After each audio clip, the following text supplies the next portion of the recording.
Lusot na sa ikalawang pagbasa sa Kamara ang panukalang dagdag sahod sa mga kawani ng gobyerno at posible pa nga raw itong naipasa kung dumating ang isang dokumento mula palasyo. Saksi si Tina Panganiban Perez.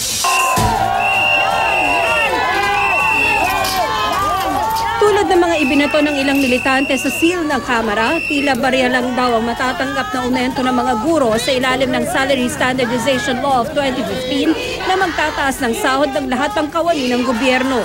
Sahod ang gusto namin! Sahod! Itaas! Sahod ang At hanggang sa pagdinig ng House Committee on Appropriations, naging mainit ang ilang dumalong guro. 24 pesos isang araw ang dinagdag sa sahod namin. Kaming mga teachers, 3 taon kaming naghintay na madagdagan ang sahod namin. Samantalang yung mga opisyales namin, ang lalaki ng taas ng sahod.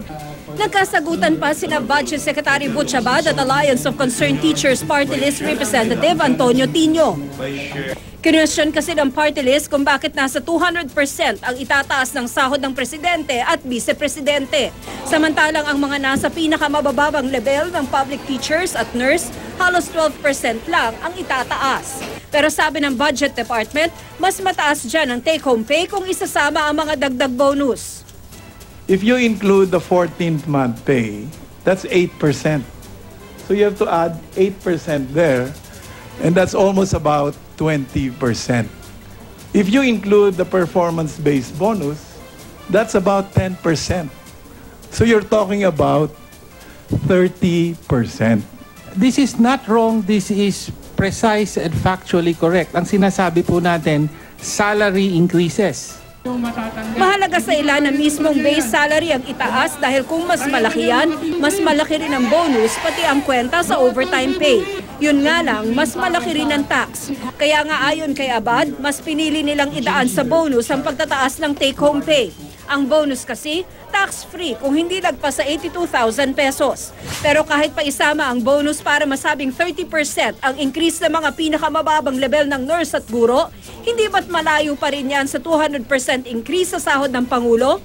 Hindi rin daw dapat ipagmalaki na 89% ng pondo para sa dagdag sahod ay mapupunta sa mas mabababang salary grade, sabi ni Tino. They make up the vast bulk of the 1.5 million government personnel. So natural, yung pinakamalaking portion will be for them. Pero sabi ng Budget Department, hinahabol lang nila ang sahod sa private sector. Ang sahod kasi ng Pangulo, kapantay lang ng sa isang Operations o Information Technology Manager.